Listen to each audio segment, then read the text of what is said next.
Okay, viewers, I'm going to be speaking about the great difficulty in making any sense of this world at all. Now, for those of you that are following my um, psychotherapy sessions and my videos in general, where I am questioning the veracity of existence um, in many realms, uh, we can see that the only thing, the only notion, the only line of thought which enables us to consider that there is something actually happening here that is real is the language that we use and the thoughts that we project back out into the world, whatever that may be. Many people consider it's just a blank canvas and consciousness writes upon it collectively and as individuals. And so when we are born, we are programmed into accepting that there is a physical world and it's constructed with physical things because we are indoctrinated and programmed into imagining things uh, when we are presented with labels and concepts. So when you've got a baby, you tell the baby rattle, rattle, or dolly, or toy, or all these sort of things, and the baby absorbs these concepts, these sounds, and then projects them back onto the item. And when it's reiterated hundreds, thousands of times, it becomes foundational to the child, and then the world is built from that fictionary language um, process and cornerstone. So our whole worlds effectively are fiction. They pertain absolutely to sounds that we make, which we call words and concepts, and then we point to images and we proclaim that they have a reality to them. Um, and that's how we colour our world. So when we're dealing with the mind, and when we're looking at the mind, and I'm looking at my mind as a philosopher and as a psychologist and a psychoanalyst, well, I don't see anything that resembles remotely any truth. All I see is propaganda, lies, hypnosis, deception, fiction, and fantasy. That's all I see. And then when I educate myself into science, i.e., quantum mechanics, quantum physics, and those scientists have been telling us for 120 years that there is, in actual fact, no physical matter in the cosmos. Then that reiterates my intuition on this that it's one big fat lie. And the only thing that gives us the pretense of a reality is our self delusion premised on language, words, and concepts and propaganda. Now, let me give you some instantiations of this, people, because when I'm speaking to my therapist is dealing with family systems psychology. She's looking at the parts, and these parts are also referred to as alter personalities, characters, personas, archetypes, spirits, agencies. You can go on and on and on. All the different variety of concepts that we can deploy to speak about this particular subject. And so we can see from the offset is it's exceedingly vague, and it's kept very, very vague uh, to the absolute vagary of almost nothing by just talking about parts. I mean, what does parts mean? You see, how many people have actually asked her, what do these parts represent? And when we get into it, well, we can see that they are so called personality traits, characteristics of characters, parts of persona or personas individuated. Um, we can see that there is a semblance of I and my and me, and all these things lead into the abyss, people. And so I'm going to be speaking about 10 or 12 of these words, and we're going to be following through what actually is supposed to be meant by any of these concepts, terms, and semantics. So, when I'm speaking to my therapist, she's asking me what part is speaking now. And I ask her, what do you mean by parts? And then we get a little bit of a general consensus, and we derived the concept of alter personalities. And so I go, okay, let's call them alters then. She's happy with that. I'm happy with that. Because I've said for many, many years that there is not one um, character, persona, um, person, individual, me, I. There's not one of those, as far as I can gather. And I don't even believe or have an adherence to the actual I, because when we look for this I, we can't find it.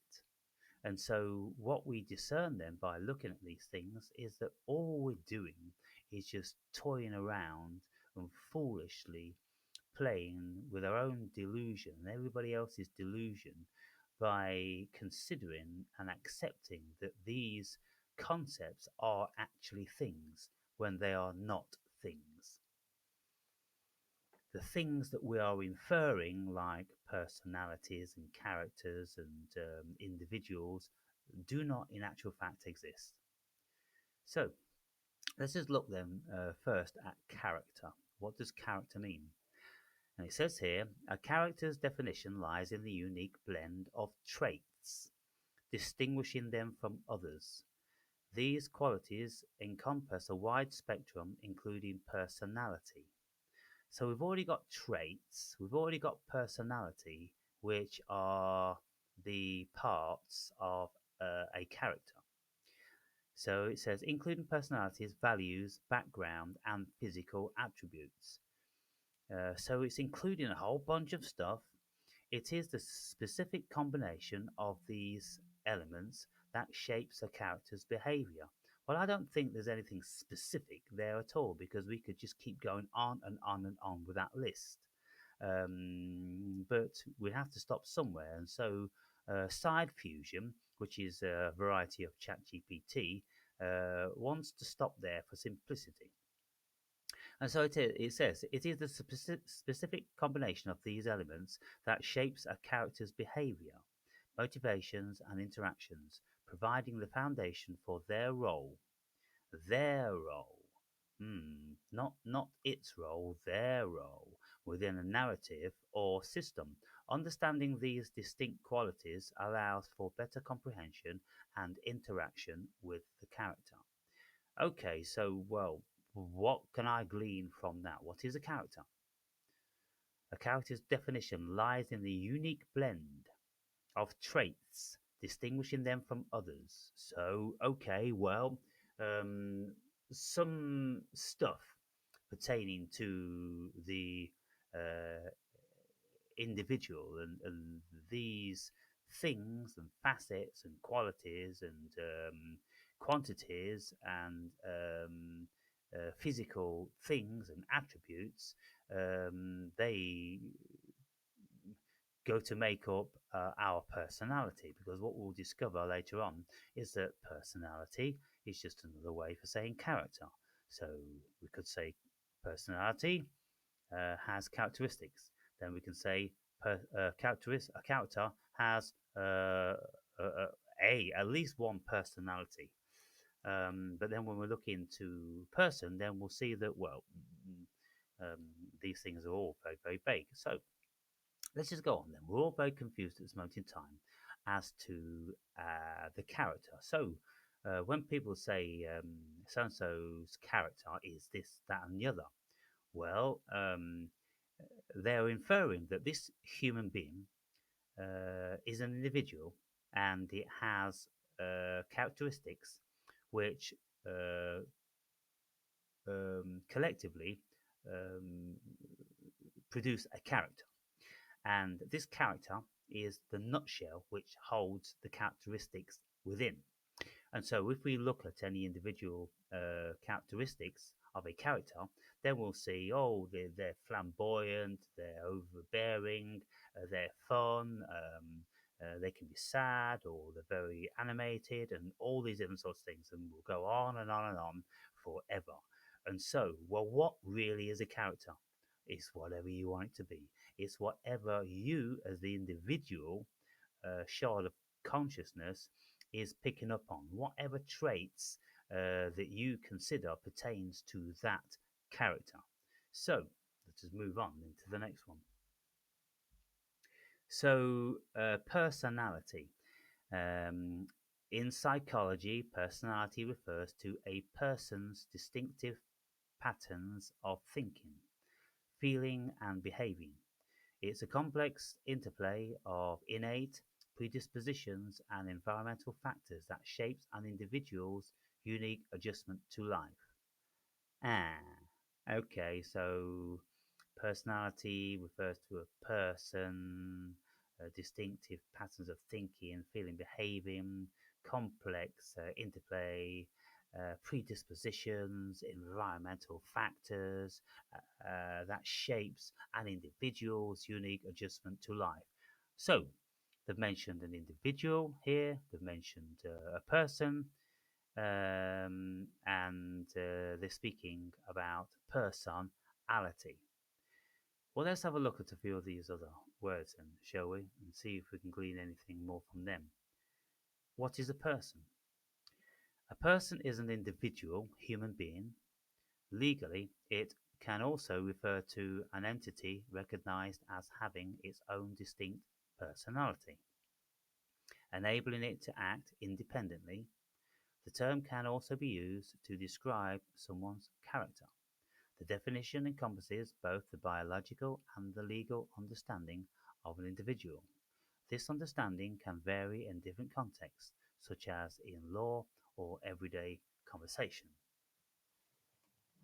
Now, when you go to court, you don't go as an individual, you don't go as a character, you don't go as a human being, you go as a person.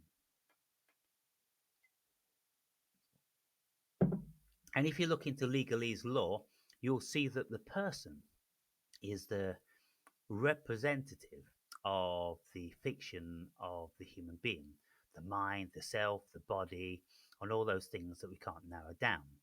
And the person pertains to a personage. And what governments do, they issue the person with paperwork pertaining to who they are supposed to be.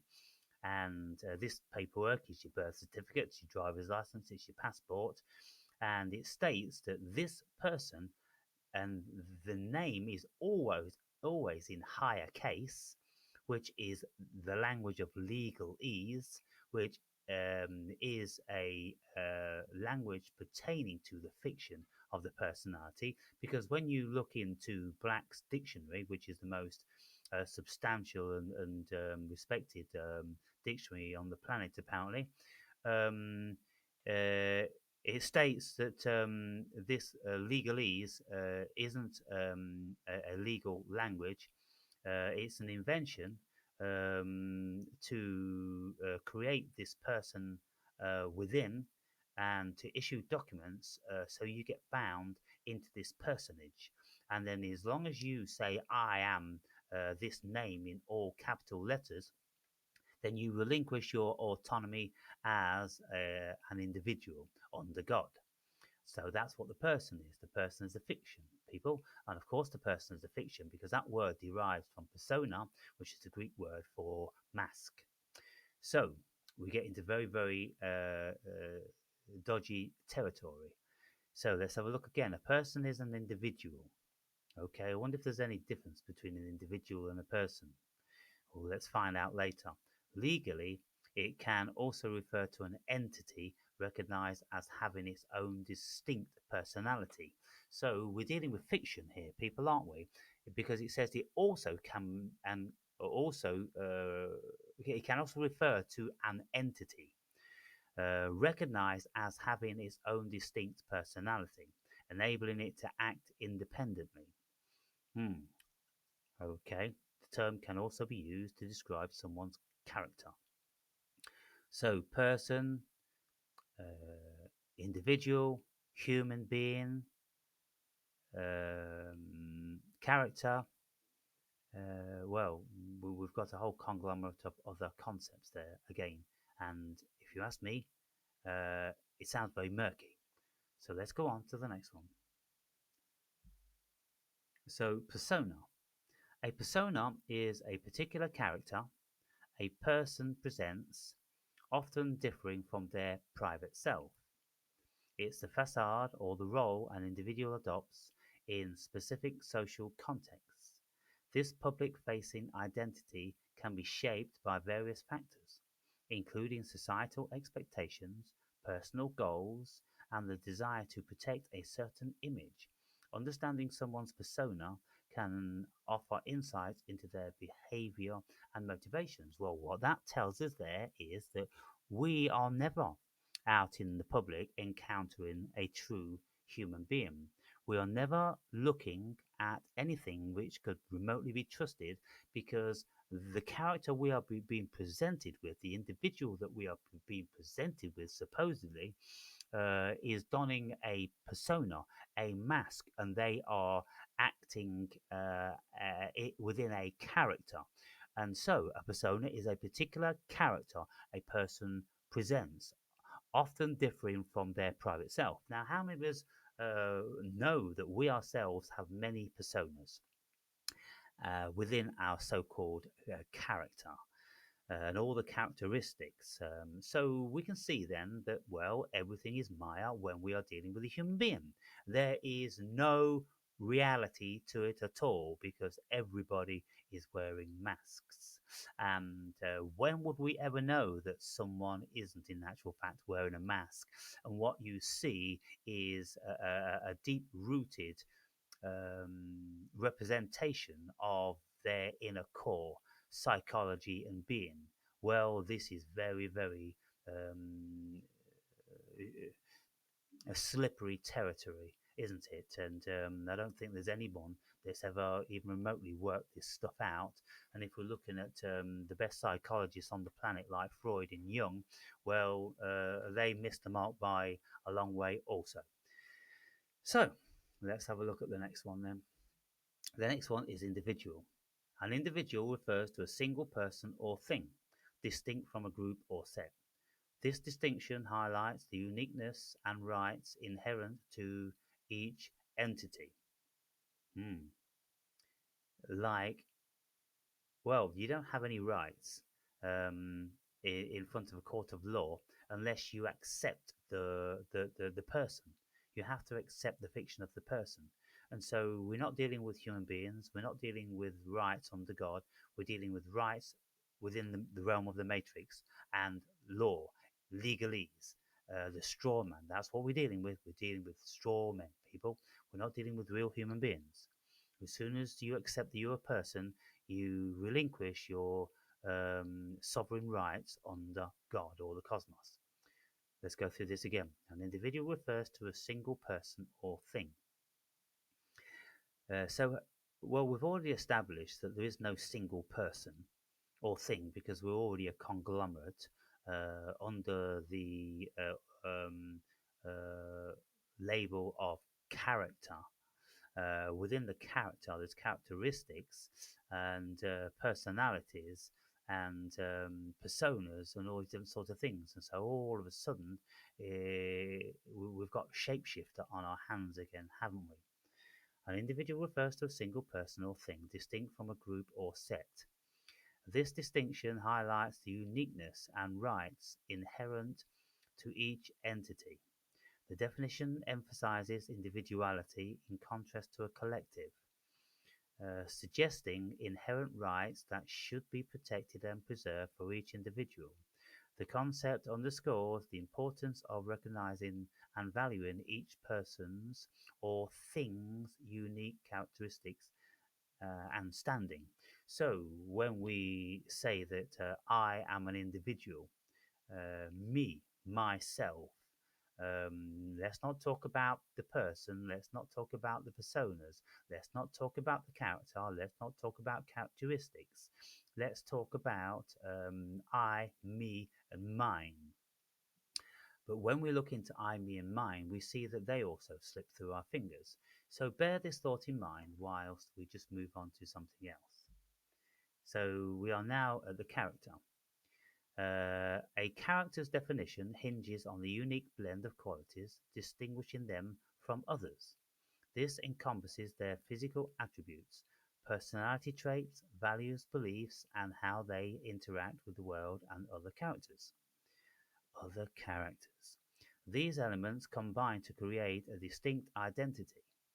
How can you have a distinct identity premised on the fiction of characters, caricatures, personas, and feelings and emotions and thoughts and desires, and all these things that you project onto the world as to what you want to be?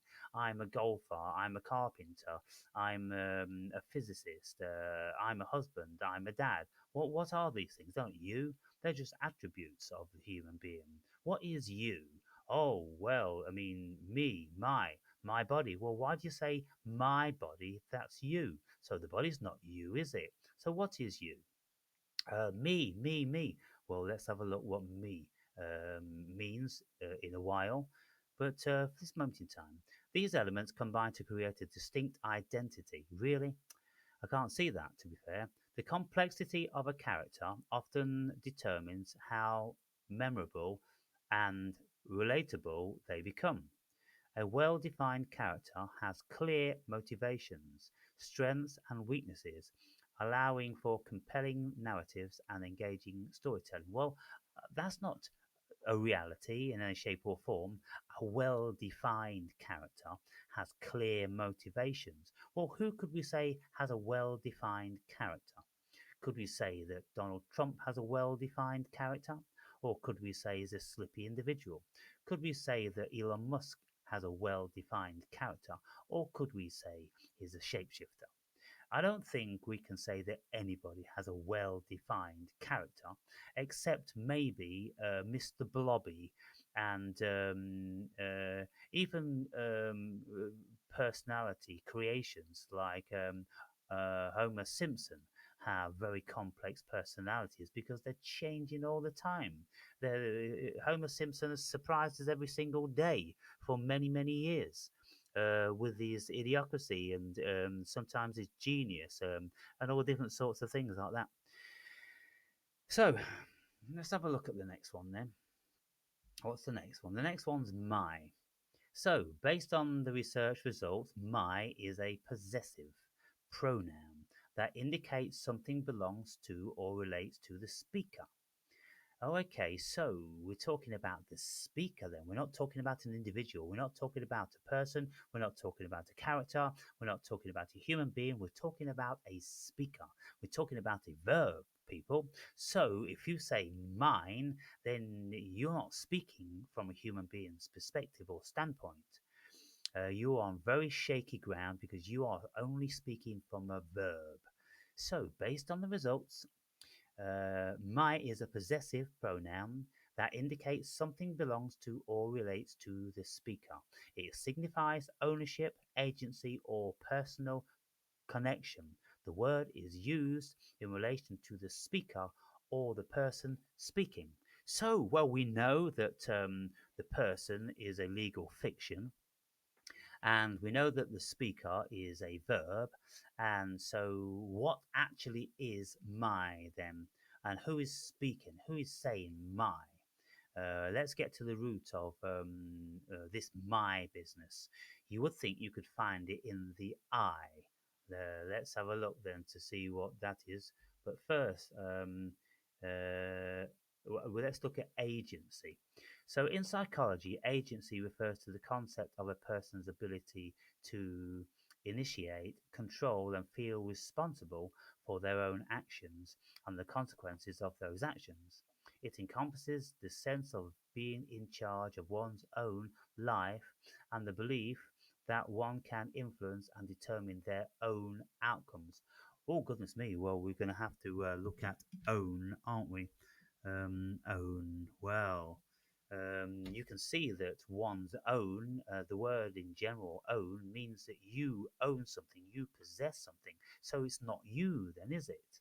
So, let's have a look at that again. In psychology, agency refers to the concept of a person's ability to initiate, control, and feel responsible for their own actions. And the consequences of those actions. It encompasses a sense of being in charge of one's own life and the belief that one can influence and determine their own outcomes.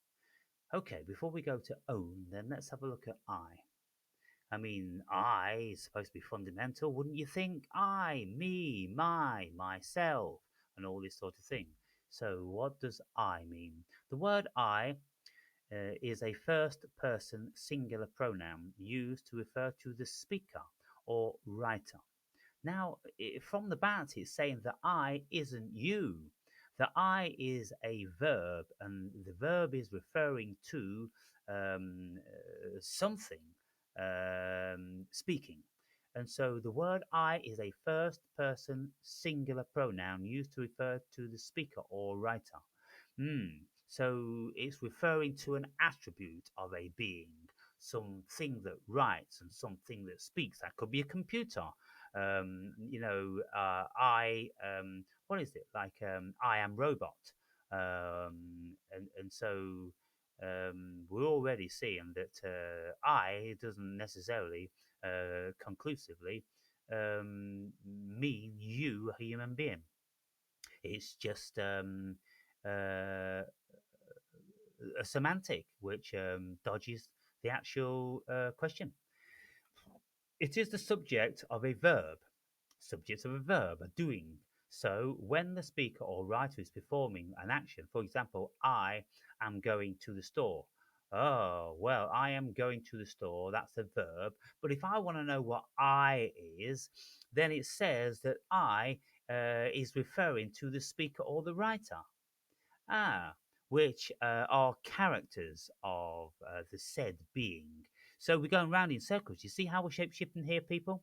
Let's look at this again closely. It's really, really important.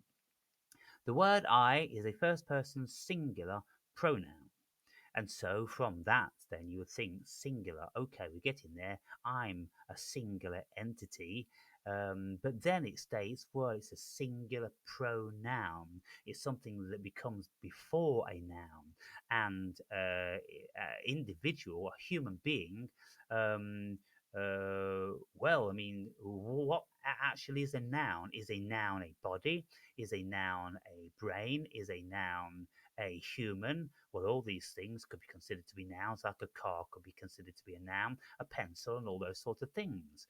But the word I doesn't pertain to that thing, it pertains to whatever that thing is doing, because it's used to refer to the speaker or the writer. It is the subject of a verb when the speaker or writer is performing the action. So, well, it's about the action more than about the person, isn't it? So when you say I, you're not referring to the essence of what you are. No, you're referring to something being done, something being carried out, an action. So it dodges what you are there. So you can't look at yourself and call you an I. No, So then let's have a look at the self.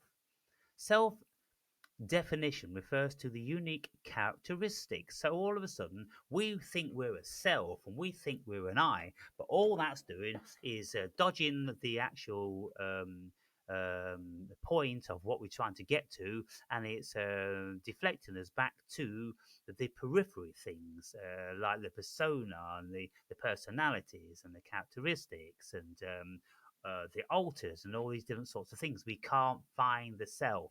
We can't find the I. Why? Because they don't exist, people. Self definition refers to the unique characteristics, including personality and abilities, that distinguish an individual from others. It encompasses the non physical aspects that shape a person's identity. So we're talking about persons, we're talking about individual, we're talking about personality, we're talking about characteristics, we're talking about the self, all in 4 lines. Well, I'm confused again. I don't know about you. This definition emphasizes individuality. Oh, okay, so now I'm an individual as well, and the qualities that make each person distinct. Understanding self definition is crucial for self awareness and personal growth as it helps individuals recognize their strengths, weaknesses, and values. So, we're going round in circles, aren't we? This is what we always do when we look in the dictionary and look what a word means. We go round in circles. So I would have thought, like many people, well, of course, I wouldn't have thought that because I discovered this a long, long time ago. But rationally thinking, if you're going through these words, you think, well, sooner or later, these words are going to lead to the self, and the self is going to go, you. But then when we go, well, you, what is you? Um, is you the body? No, you isn't the body because you say my body. Is you the brain? No, because we say my brain. Is you consciousness? Because you say, well, uh, I appear to be consciousness. I don't I can't say my consciousness within good conscience because we don't know what consciousness is. So, how can I lay claim to something that we haven't got a single clue what it is? It makes more sense that we assume that because there is consciousness, then we must be that consciousness. And even though we don't know where it comes from, we haven't got a clue what it is. So it seems to me if we're looking for an I, if we're looking for the self, if we're looking for any substantial stability within this human experience, then the only thing that we can cling to is consciousness. We can't deny consciousness because we all have it. And so, well, the I, the self, must be consciousness, then, isn't it? Because whenever I'm saying I and me, my body, my brain, my consciousness, my persona, my characteristics, my personality, well, who's this my? And then when you look for the my, oh, it all gets very vague again, doesn't it? And so uh, it's astounding to me that this isn't promulgated. This isn't taught in every single university. The immense difficulty of becoming self realized. How do we actually become self realized when all we are dealing with is a bunch of fiction, what we call words and language and concepts and semantics that is just a super fiction. Every single thing that the world is built from is a super fiction because all these words, concepts, so they just meet onto other words and concepts which go round and round and round in a circle. Which, if you look at it as an intelligent person, if you don't go mad, then you'll just absolutely end up in the abyss and you will only be able to state that, well, I am the abyss because I am not none of this stuff. None of this stuff pertains to me at all. It's got nothing to do with me. They're all illusory concepts. Wow, isn't this intriguing, people? So let's have a look what it says about my own.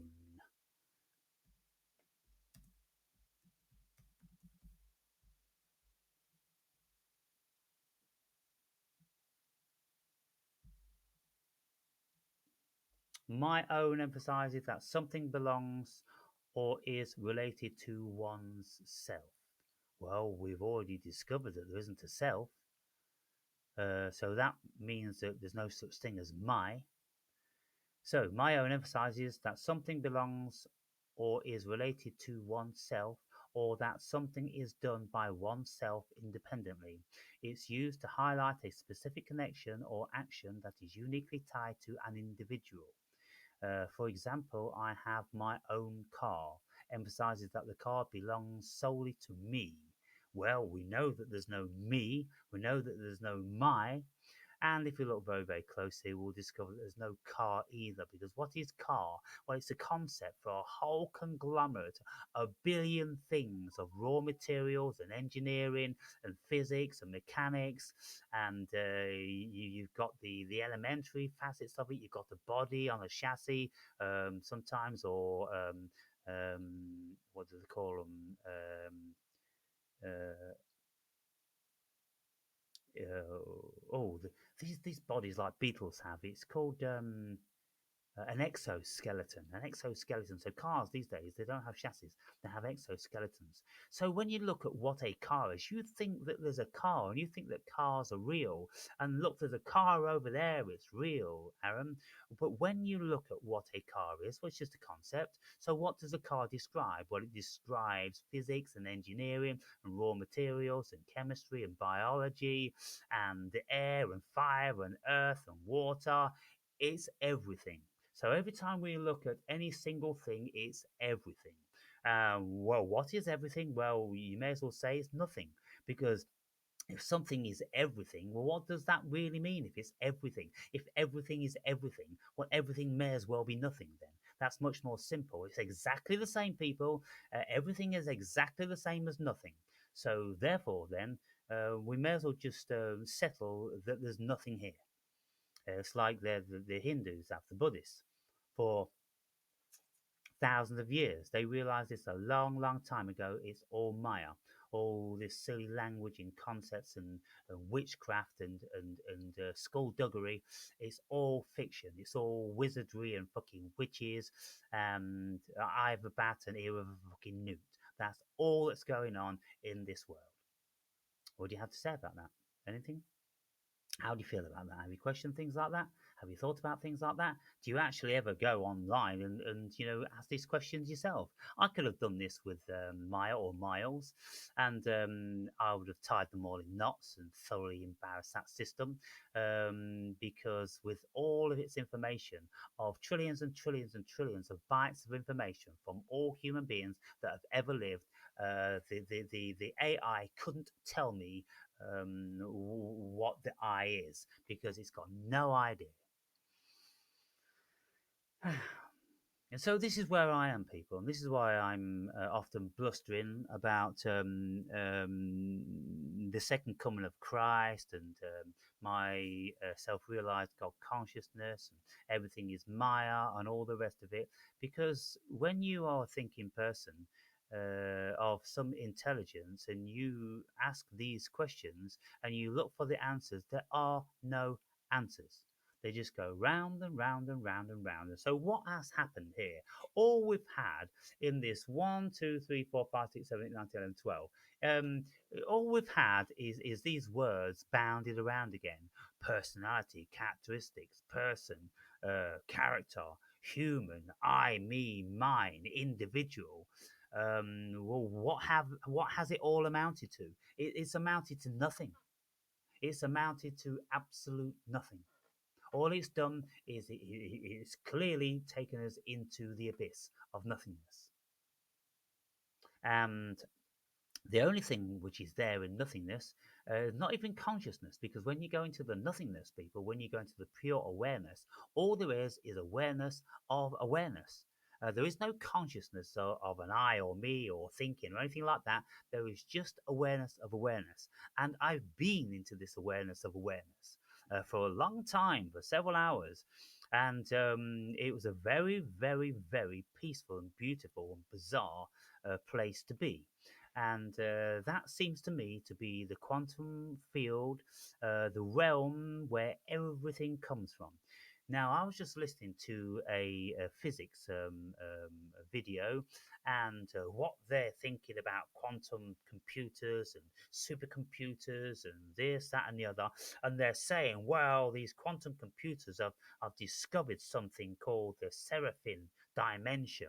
And Seraphim is Hebrew for angels of light. So it's very big significant that it's another Hebrewic name what's going on here.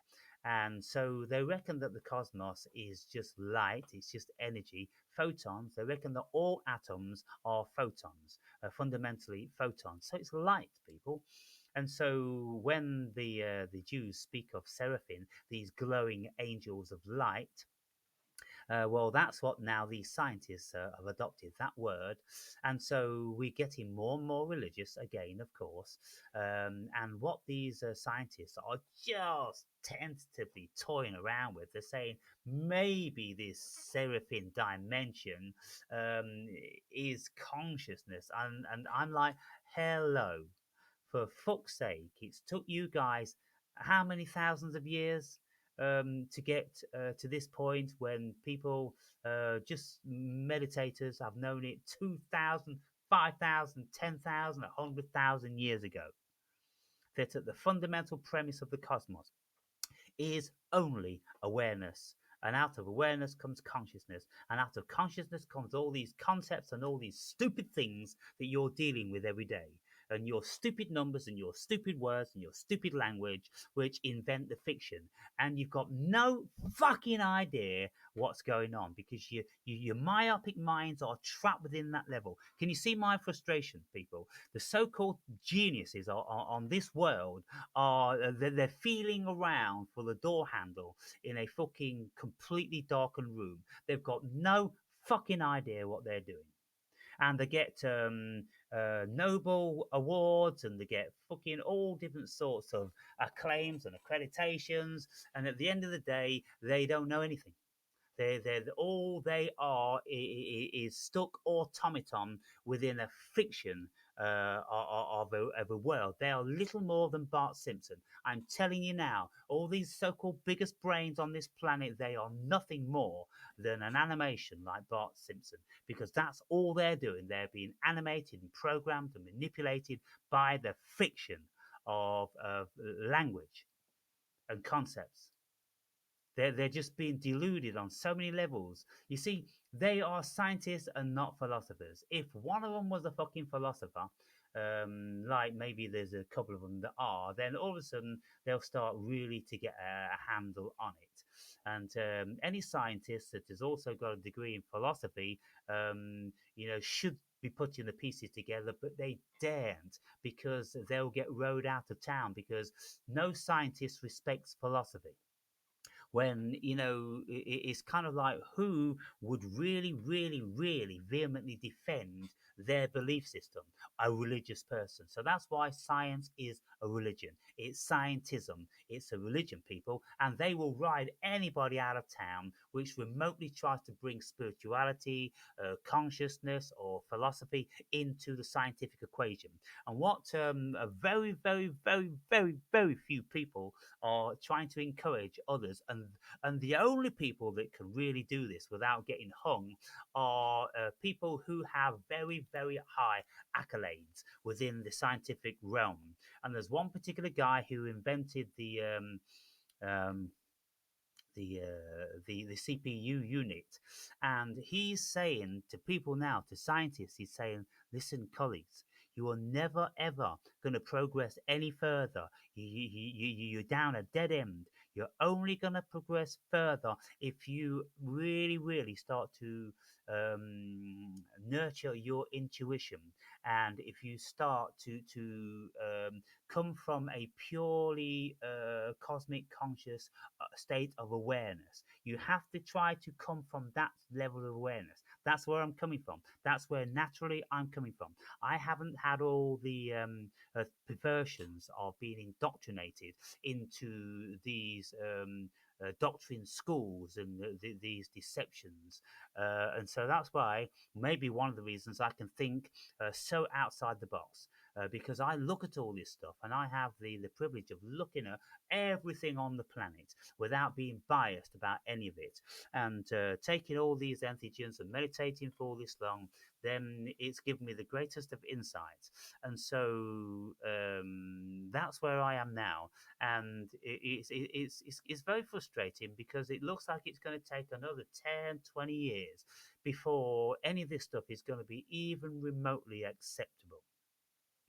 Because everybody, they're like they're under some sort of evil control and manipulation, that they have to keep concentrating on the fiction of the physical universe. There is no physical universe. As soon as they accept that there's no physical universe and they treat it all like a dream, then everybody can sigh of fucking relief and just chill the fuck out. Now, here's the thing for you. I'll leave you with this, people.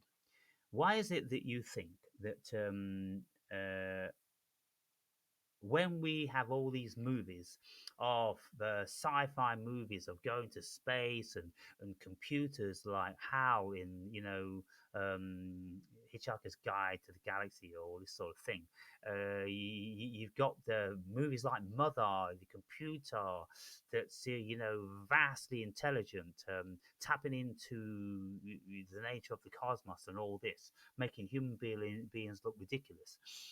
All these movies are written by people with the greatest of insight, and their insight maybe it comes from natural intuition, but my hypothesis is that the vast majority of these people have been taken entheogens or LSD or lots of things like this. And anybody that's wrote anything of any magnitude, they've been doing this sort of stuff invariably. All the biblical prophets and all that sort of stuff, with all these fantastic miracles and holograms of God and what have you.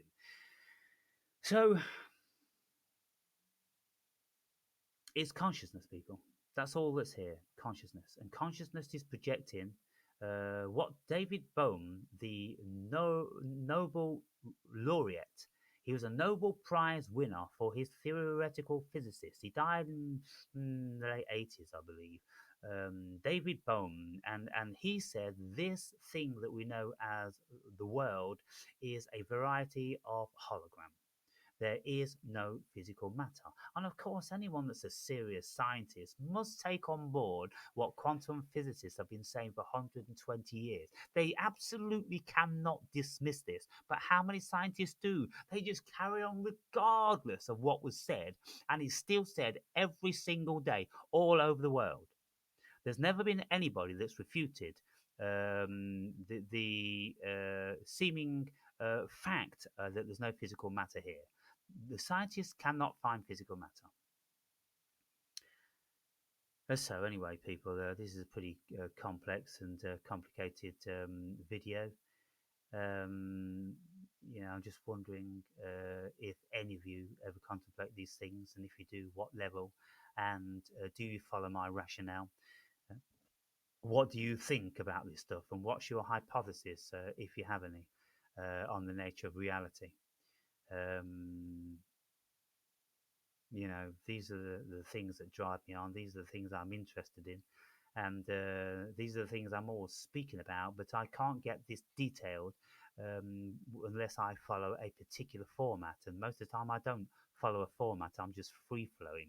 And so it is difficult for you to grasp because I'm picking eclectically from so much of my knowledge. And in 1 hour, it's absolutely bamboozling. So I get that. So see what you think of that. But one thing's for sure, people, uh, in this next 5, 10 years, we're going to be having some absolute shocking revelations because the quantum physicists, the quantum computers, are going to be giving us information that is going to be blowing our tiny little minds. Already now, the quantum computers are working in a way that there isn't a single collective or organization on the whole planet that have any real idea what they're doing, where they're picking this information from, how they're making their calculations, and how they are quantifying things. Because it's vastly over and above the human being. This is why every single person in a prominent position in relation to artificial intelligence is screaming out the caveats that we absolutely have to be very, very careful in these next few years that we don't allow AI to run away with itself, because we're never going to know when it decides to be evil or when it just decides to do what it considers to be the right thing. And the right thing may be to eliminate the human being. So this is what we as a species now are presented with in 2025, and this is just the beginning, ladies and gentlemen. It's got a long, long way to go.